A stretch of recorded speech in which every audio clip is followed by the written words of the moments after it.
What happens when hope refuses to die? When a man, even behind bars, can move an entire nation through the sheer force of his convictions? The story you're about to hear isn't just about Nelson Mandela. It's about what happens when human dignity is pushed to its absolute limit and still chooses justice over vengeance. This man wasn't born a hero. He became a symbol of resistance because he dared to stand against a brutal, calculated system that labeled people as inferior simply because of the color of their skin. He fought with unwavering determination, was hunted like a criminal, was imprisoned and locked away in a cold, narrow cell for 27 agonizing years. Yet through it all, he made a choice that would define not just his legacy, but the moral compass of an entire world. He refused to hate. This is more than a biographical account. This is a story of how one man's unbreakable spirit transformed a nation and reminded humanity that true freedom begins not when chains are broken, but when hearts choose love over hatred, reconciliation over revenge, and hope over despair. In 1918, in the small rural village of Mviso, nestled in the heart of the Eastern Cape where the Thembu people had lived for generations, a child was born who would one day shake the foundations of an entire system. Nelson Mandela entered a world already fractured by racial divisions, where the color of one's skin determined not just social standing, but the very trajectory of one's existence. The young boy grew up surrounded by the rich traditions of the Xhosa culture, listening to stories of great chiefs and warriors, unaware that he would one day need to draw upon that ancestral strength to face challenges that would test the limits of human endurance. His childhood was marked by both privilege within his tribal context. He was part of the royal lineage, and the harsh reality of a distant white world that controlled, dominated, and systematically exploited the black majority.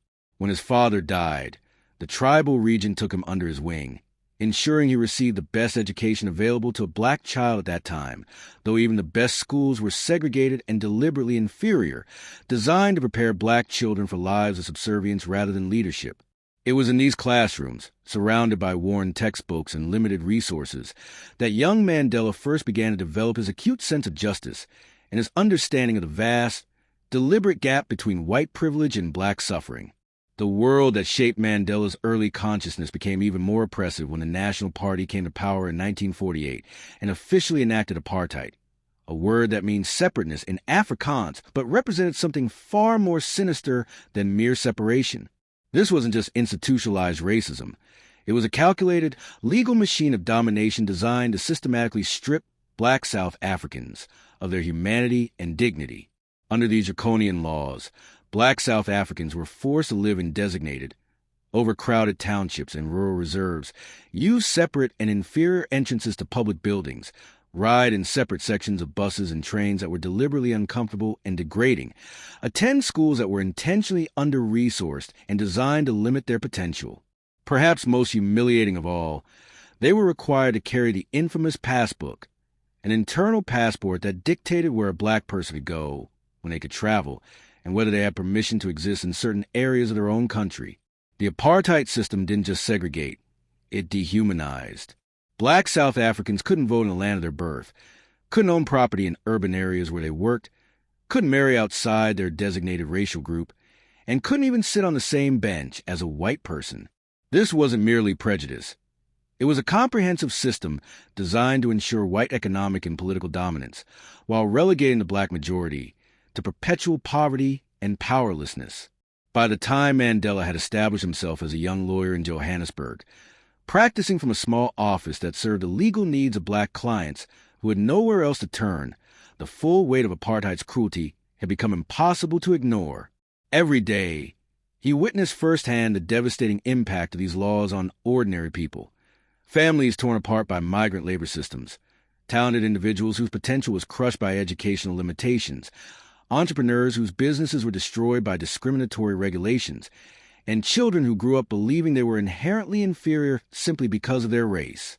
The system wasn't just unjust, it was designed to be psychologically devastating, to break the spirit of an entire people and make them complicit in their own oppression.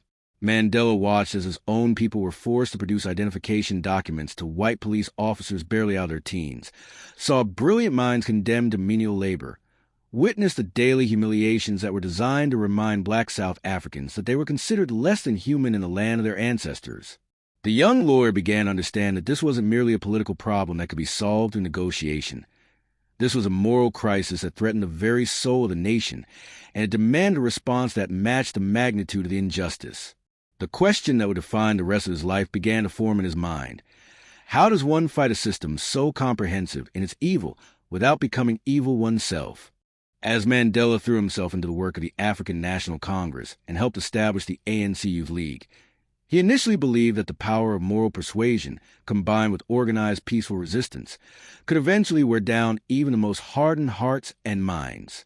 The young activist organized protests, boycotts, and strikes, believing that if the international community could see the injustice, if the economic cost of apartheid could be made apparent, if the moral argument could be made clearly enough, surely reasonable people would recognize a need for change. For years, he dedicated himself to this approach, drawing inspiration from Mahatma Gandhi's successful nonviolent resistance movement in India, organizing peaceful demonstrations that were met with increasing violence from the state. The ANC's Defiance campaign saw thousands of brave men and women deliberately breaking apartheid laws and accepting imprisonment, hoping to overwhelm the system and demonstrate the moral bankruptcy of racial segregation. Mandela himself was repeatedly arrested, spending time in overcrowded prison cells, paying fines he could barely afford, and watching as each act of peaceful resistance was met with greater brutality from the authorities. The regime's response was predictable and devastating.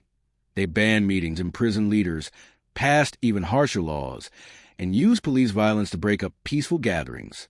What became increasingly clear to Mandela was that the apartheid government had no intention of negotiating or compromising.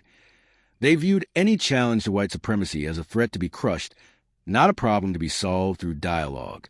The breaking point came on March 21st, 1960, in the township of Sharpeville, when South African police opened fire on a crowd of peaceful protesters who had gathered to demonstrate against the passed laws. 69 people were killed and 180 wounded, many shot in the back as they tried to flee. The victims included women and children who had committed no crime other than demanding the right to move freely in their own country. The Sharpeville Massacre, as it came to be known, shattered any remaining illusions Mandela may have had about the possibility of peaceful change. He realized with crystal clarity that the apartheid regime understood only one language, the language of force. The government's response to the massacre was not soul-searching or reform, but a state of emergency that saw the arrest of thousands of activists and the banning of both the ANC and the Pan-Africanist Congress. Faced with this escalation, Mandela was forced to confront a moral dilemma that would haunt him for the rest of his life. How could he continue to advocate for nonviolence when the state was using increasingly violent methods to maintain its grip on power? How could he ask his people to turn the other cheek when that cheek was being bloodied by police batons and bullets? The young lawyer who had once believed that justice would eventually prevail through moral suasion now understood that evil, when it has the power of the state behind it, will not yield to reason or compassion alone. Something within Mandela fundamentally shifted in the wake of Sharpeville, not toward hatred or revenge, but toward a more complex understanding of what resistance meant when facing an opponent who had abandoned all pretense of moral behavior. In the aftermath of Sharpeville, as Mandela grappled with the failure of purely peaceful resistance, his vision of what South Africa could become only grew stronger and more detailed. He didn't simply want to replace white rule with black rule. Such a reversal would merely perpetuate the cycle of oppression and injustice that had torn the country apart. Instead, Mandela began to articulate a revolutionary concept that seemed almost impossible in the context of apartheid South Africa, a truly non-racial democracy where skin color would be irrelevant to citizenship, where all people would have equal rights and opportunities, where the wealth of the nation would be shared among all its people regardless of race. This wasn't just a political goal.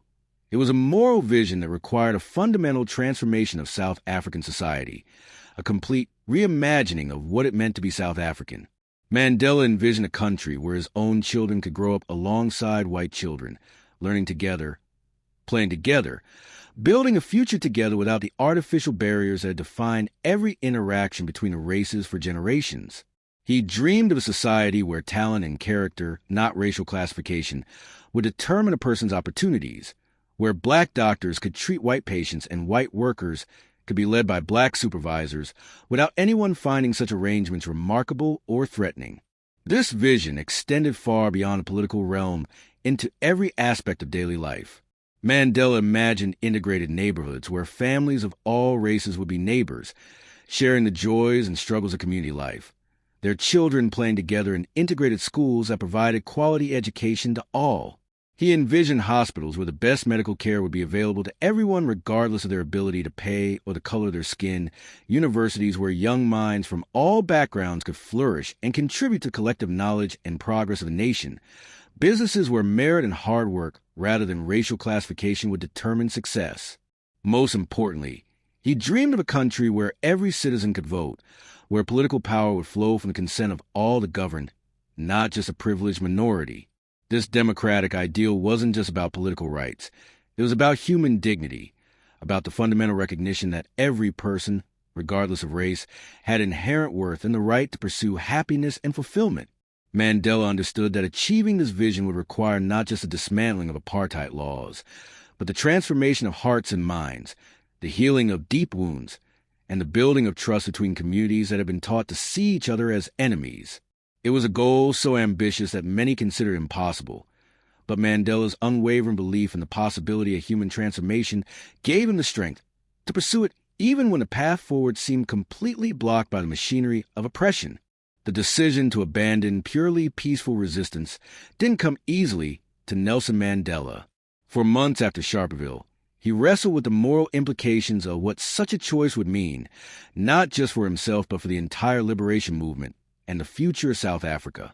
The young lawyer who had once believed that justice would inevitably triumph through moral persuasion now found himself studying the tactics of revolutionary movements around the world, from the Irish Republican Army to the Algerian independence fighters, try to understand how oppressed peoples had successfully challenged seemingly insurmountable systems of domination.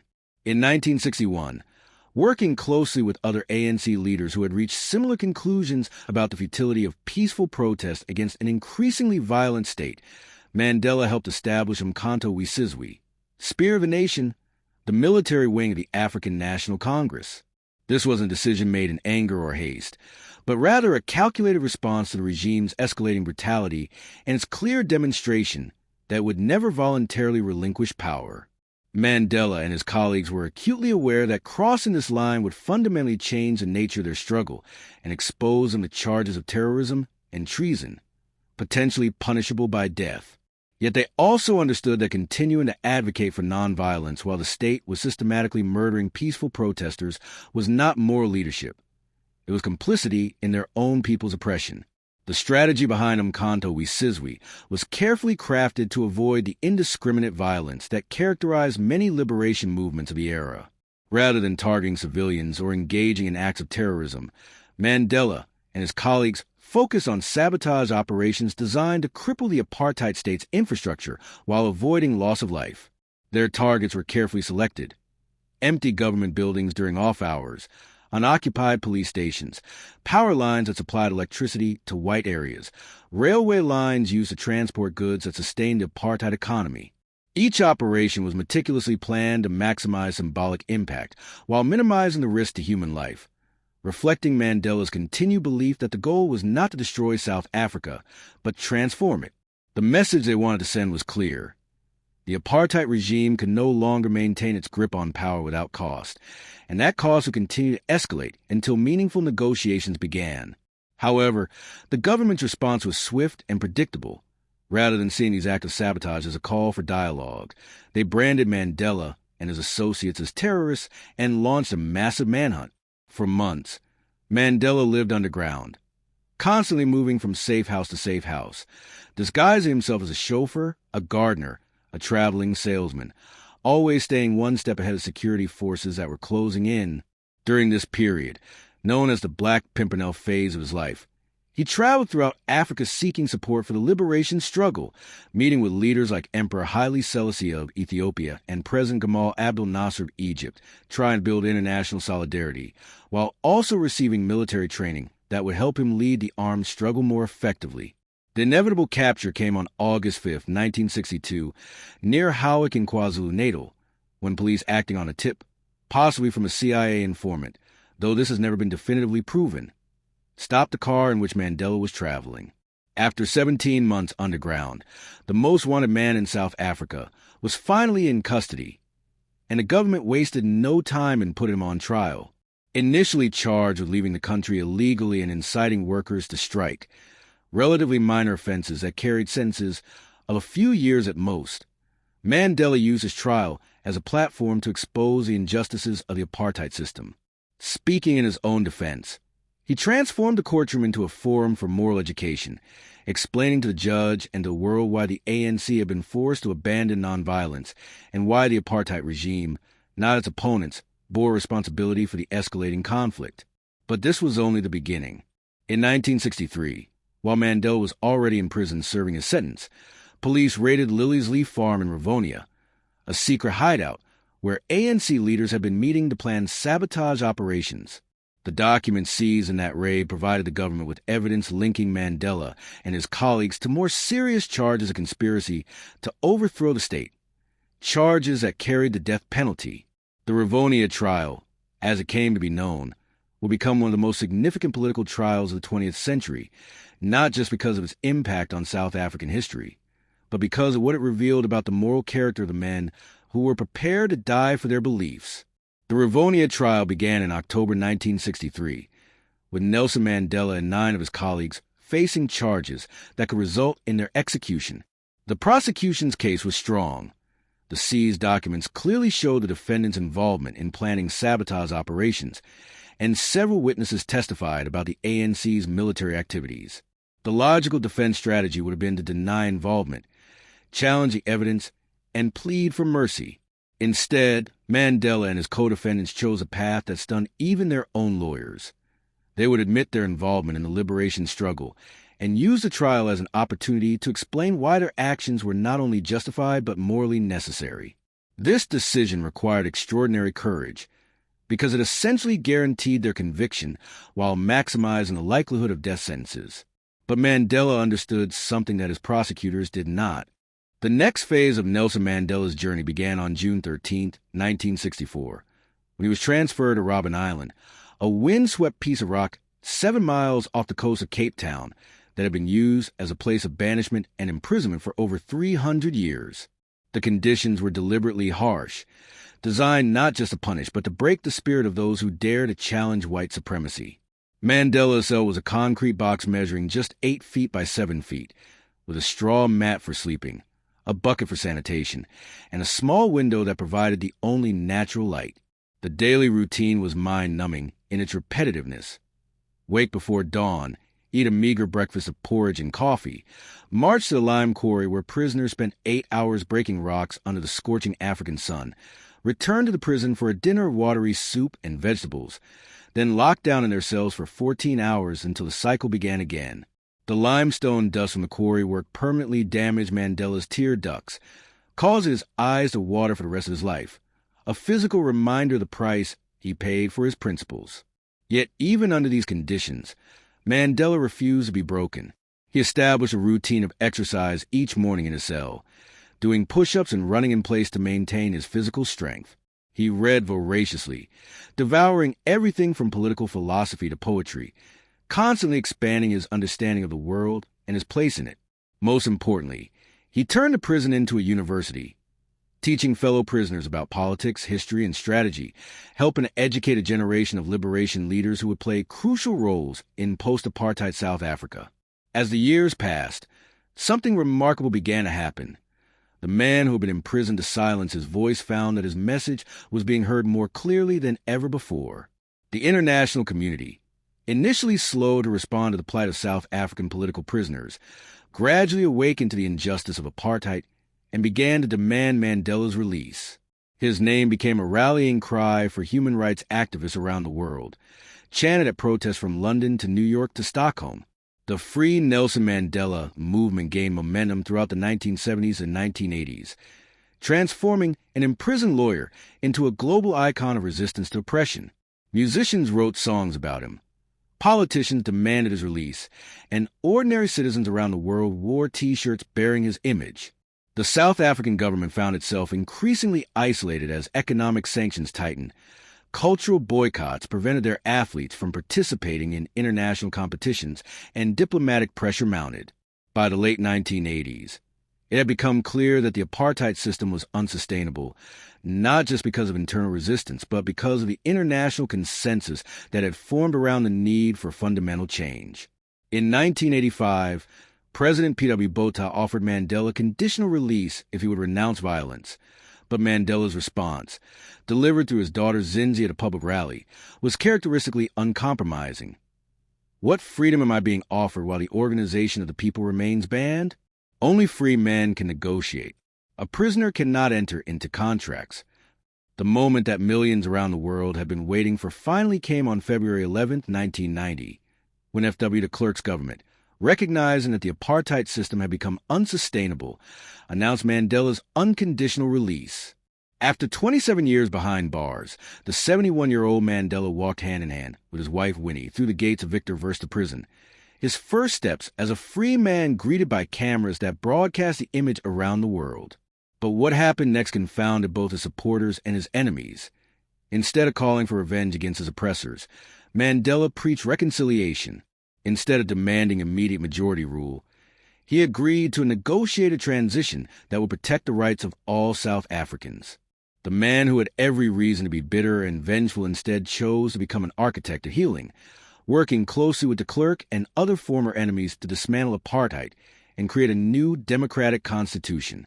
The negotiations were often tense and difficult, with extremists on both sides threatening to derail the process through violence, but Mandela's moral authority and his unwavering commitment to his vision of a non-racial democracy helped keep the transition on track. On April 27, 1994, South Africa held its first democratic election, with voters of all races standing in long lines, some waiting for hours under the hot African sun, to exercise rights that had been denied to the black majority for centuries. The sight of elderly black South Africans, some over 100 years old, casting their first votes brought tears to the eyes of observers around the world. When the votes were counted, Mandela had been elected president with over 62% of the vote, making him the first black president in South African history, and fulfilling a dream that had once seemed impossible. Mandela's presidency, though lasting only one term from 1994 to 1999, established a moral foundation for the new South Africa and demonstrated to the world that the transition from oppression to democracy could be achieved without the cycle of revenge that had characterized so many other liberation movements. Perhaps his most significant achievement was the Truth and Reconciliation Commission, chaired by Archbishop Desmond Tutu, which provided a forum for victims of apartheid to tell their stories, while offering amnesty to perpetrators who fully disclosed their crimes. This process, unprecedented in its scope and moral ambition, chose healing over retribution, truth over vengeance, and reconciliation over the settling of scores. Mandela himself participated in the process, acknowledging that the ANC had also committed human rights violations during the struggle against apartheid, demonstrating the kind of moral leadership that made national reconciliation possible. When he stepped down from the presidency in 1999, Mandela had not only transformed South Africa, but had provided a model for the world of how formerly oppressed peoples could achieve justice without perpetuating the cycles of hatred that had created their oppression in the first place. His legacy extends far beyond South African borders, inspiring liberation movements and human rights activists around the world, while demonstrating that even the most entrenched systems of oppression can be overcome through a combination of principled resistance, moral courage, and an unwavering commitment to human dignity. The boy from Viso had become not just a president, but a global symbol of the possibility of human transformation and the power of forgiveness to heal even the deepest wounds.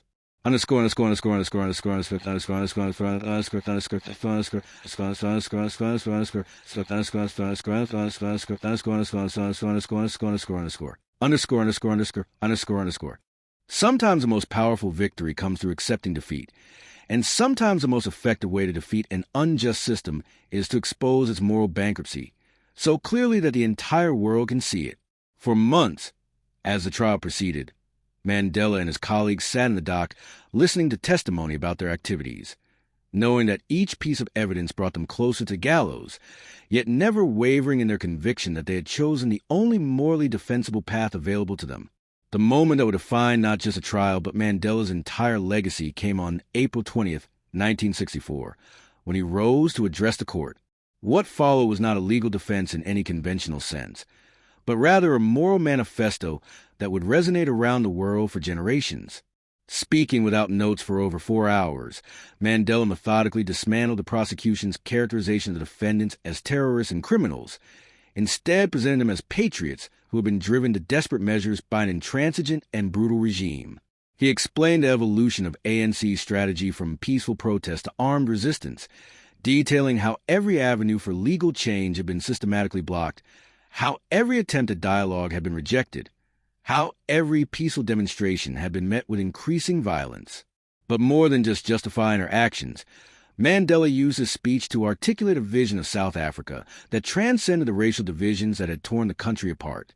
"I have fought against white domination, and I have fought against black domination," he declared, his voice carrying throughout the packed courtroom and through radio broadcasts and newspaper reports around the world. "I have cherished the ideal of a democratic and free society in which all persons live together in harmony and with equal opportunities." These words were not just a political statement. They were a moral declaration that challenged both the apartheid regime and those who might seek to replace white supremacy with black supremacy. The speech built to its climactic conclusion with words that would be remembered long after the apartheid system had crumbled into the dustbin of history. "It is an ideal which I hope to live for and to achieve. But if needs be, it is an ideal for which I am prepared to die." The courtroom fell silent as the full weight of these words settled over everyone present. Here was a man who was not just facing death, but embracing it as the ultimate expression of his commitment to justice and human dignity. The prosecution had expected to present dangerous criminals. Instead, they had provided a global platform for a moral giant who transformed his own potential execution into a testament to the power of principled resistance. Judge Cordis de Wet, who had presided over the trial with the stern demeanor of a representative of white justice, found himself in an impossible position. The defendants had essentially convicted themselves, making a death sentence legally justifiable. Yet the moral force of Mandela's speech had transformed them from criminals into martyrs in waiting. The international attention focused on the trial meant that executing these men would turn them into global symbols of resistance to oppression, potentially causing more damage to the apartheid regime than letting them live.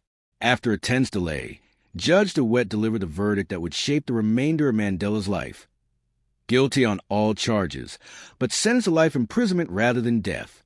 As the words were spoken, Mandela and his co-defendants raised their fists and shouted, "Amandla! Power!" while their supporters in the gallery responded with Ngawathu, "It is ours." They had lost their freedom, but they had won something far more valuable. They had exposed the moral bankruptcy of apartheid to the entire world and established themselves as symbols of the universal human struggle for dignity and justice. The question that haunts us all: what would you have done in his place? Mandela did more than survive 27 years of imprisonment. He emerged with his humanity intact and his vision of reconciliation stronger than ever. He taught us that true freedom begins not when chains are broken, but when hearts choose love over hatred. Thumbs up like this video if Mandela's story of transformation moved you. Bell subscribe for more stories of courage that remind us what humans are capable of when they choose hope over despair. Speech Balloon, tell us in the comments which moment in Mandela's journey impacted you most. His famous trial speech, his years of imprisonment, or his choice of reconciliation over revenge. Loudspeakers share this story with someone who needs to remember that even in the darkest circumstances, the human spirit can triumph. Because Mandela's struggle was never just about South Africa. It was about proving that humanity's capacity for good can overcome even the most systematic evil. Now it's our turn to carry that torch of hope forward.